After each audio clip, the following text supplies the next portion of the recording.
Myth number one, a lot of people think, hey, I don't have an MBA from a top school, I can't land a top tech job, I can't land a top job in tech. And obviously that's not true, right? I didn't have an MBA from a top school. The school that I was like technically it was almost like a C school, right? But don't tell them I said that, that the school that I had, and it was a master's. And I remember when I landed at LinkedIn, right? Everyone around me was from Harvard and Stanford and MIT and Bain Consulting and Google and all these amazing, Meta and so on. But that didn't mean I couldn't get my job offer there, and I did, right? This is just really important for you to know.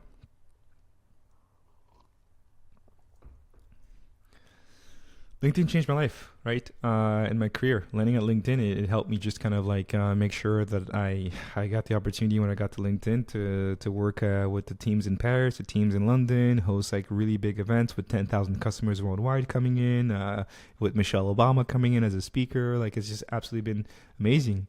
Working in New York in the Empire State Building as well for a couple of days. And so let me tell you this, right? Just focus on building real world experience and showing it on LinkedIn. Focus on, volunteering on projects that really push you out of your comfort zone so you can learn. Don't focus on spending years and thousands of dollars chasing degrees unless it's like a very technical degree that you really need. And that's fine, right? But don't think that that's the reason that you can't get in. Invest time and money getting practical experience. Myth number 2 is networking is only for extroverts, right? And I need to tell you that I am not an extrovert. I am an introvert, right? I would rather spend 99% of my time and 1% with people, right? I'm really, really an introvert, but obviously you have to know how to play the extrovert game. But what's important is that I had an introverted approach to networking, right, and building relationships. I would basically use LinkedIn, find people that are actually really, truly inspiring. That wow, I really love that person's background. Like I want to talk to them and see if I can get coffee. And that's what I would do. I would find specific people that are interesting that I truly like. Wow, I'd love to speak to this person. I reach out, ask for coffee, ask for a chat on Zoom, and so on. And it was much better than me going out there to these large events and trying to figure out who to speak to. And there's like 100 people walking around, and no one cares.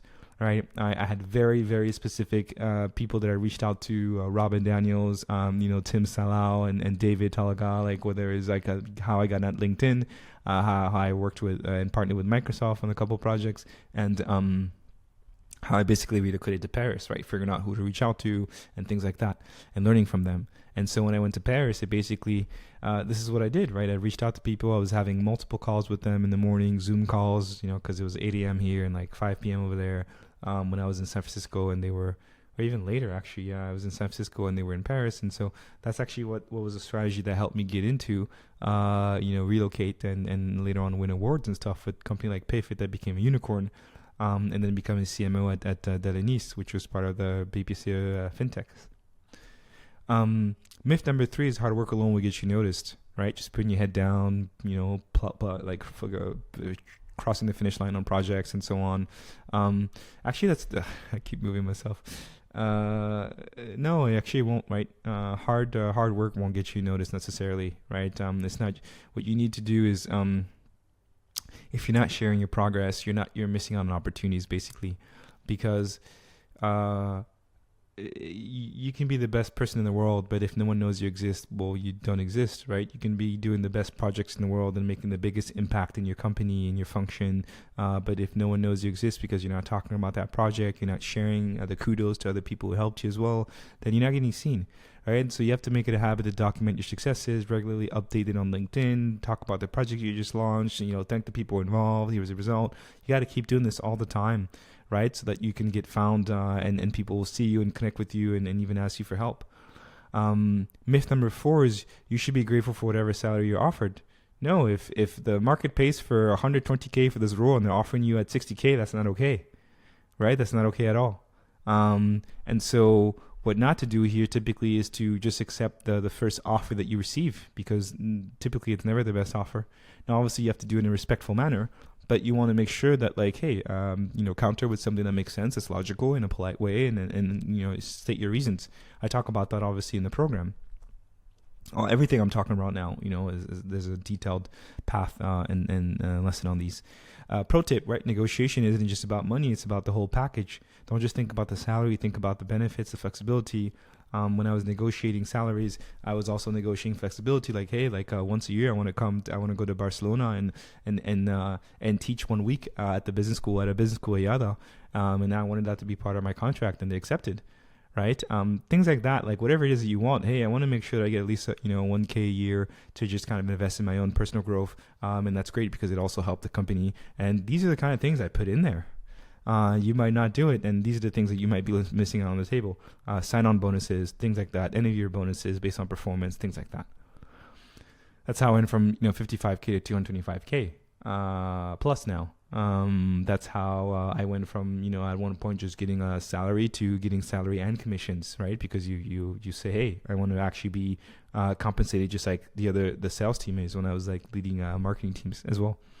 Myth number 5 is your background and identity will always hold you back, right?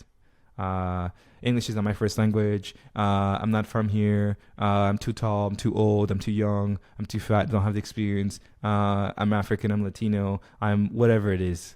Your identity will hold you back, and that's not true. You have so many people that basically it's their strength. You have this former CMO Netflix, black woman, faced so many challenges, Bazoma St. John, and she's just been an absolute trailblazer, right? She did it with her identity, and she didn't let it limit herself.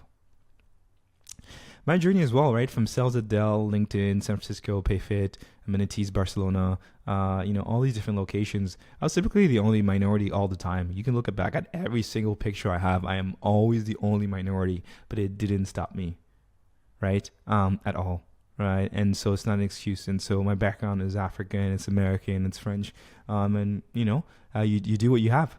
Myth number 5 here is, listen, I didn't know about product marketing when I first got in the role. Fast track a couple years later, and I'm a top 100 product marketing influencer 3 times in a row. I didn't come from product marketing. I came from sales. Right? So whatever kind of limitation you have, which can be valid, right? I understand. Don't let it define you. You have always the opportunity to redefine what you want to be and the skills you want to have and the value you want to bring to the world. Now, I'm not showing this to impress you. I'm showing this just to show you that it's possible. You can come from sales and then a few years later be a top 100 product marketing leader 3 times in a row. And that can be for anything, right? Myth number 6 is if you're not getting interviews, it's because you're not qualified. Not necessarily. Right? A lot of times you're not getting interviewed because of how you need to brand yourself. You have to rebrand yourself. Like I used to be in sales and I never had done sales before. And then I pivoted to product marketing. I had never been product marketing. And then I went into product marketing at LinkedIn. I became a CMO in a fintech. I had never been a CMO before. And so you have to know how to brand yourself to get access to these opportunities, even if your profile doesn't look like it. Right? And so you have to study the top players. You have to reinvent your personal brand at every turning point of your career. And myth number 7 is the only way to advance is to keep doing what you're told. Right? It's like, hey, just, stay in your lane and just do this project and that's it. Don't ask them any questions about this department. They don't really work with us. Like, we just going to do here and so on. You have to create your own path. Don't follow what people are doing. Create your own. I pivoted from enterprise rent-a-car, literally renting cars out, to disaster recovery software at Dell, to HR solutions at LinkedIn and PayFit, to fintech at BPCE, to property management software at Amenities. I made pivot my mantra. I keep pivoting. I create my own path. People are always like, how is that even possible? Right? And so you have to defy the mold and pivot whenever needed. If you've outgrown a situation, move on. If you have a toxic boss, move on. If you feel like you're not getting paid your worth, move on. There's just so many opportunities to keep moving on and getting to the next big thing, right? And now I'm not saying job hop, right? But typically all of these opportunities, people came to me. And if you're hot, you're hot commodity out there, right? People are going to come and get after you. It doesn't matter if you just joined that company 6 months ago or 2 years ago or 3 years ago. They're going to come after you and they want you to join the company. And that's the kind of brand you want to have. So no one even looks at like, oh, I've been at this company 2 years and this one 3 years and then this one 2 years. No one even looks at that because they know that I have the value that I can bring. And so just to recap, these are the myths, right? And I really wanted to take the time to kind of share this because so many people, they just let these myths kind of hold them back. And I realized, hey, I would literally give you the playbook, And I realized that some of them just couldn't cross the finish line, many of them. And it's because of these myths, right? They think that, I don't have an MBA deep down. Okay, then that means I can't get that top job. Look at this person who comes from Wharton or Stanford or MIT or Brown or whatever it is, right? I don't have the network or I don't like networking. I'm an introvert. Well, I am too. There's different ways of getting to Rome. Hard work alone will get you noticed. No. You should be grateful for whatever salary you're offered. Right, and the myth 3 is also because people don't want to like show what they're doing, and they're like, no, I'm just gonna work, and they're gonna notice it, and then it's gonna be all right. No, it won't. You should be so yeah. We'll talk about that, and we already mentioned it, but it won't. You should be grateful for whatever salary you offered, not necessarily, especially if you're under the market rate. Your background and identity will always hold you back. Not true. It could be your superpower.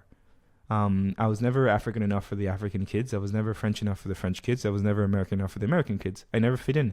And I always thought that was my greatest weakness. And as I got older, I realized it was my strength because I could relocate in any country and feel like I can connect with people. I can understand how to lead global teams, how to lead international projects, pricing, packaging, because I understood culture, understood people. I was open to multiple perspectives. And so sometimes what you think is your weakness is actually a strength, whatever that is, right? So take a good look at it because it could become your superpower. I come from sales. Well, it turns out that the product marketing role I got into LinkedIn, they wanted you to also take care of training the sales team. Voila.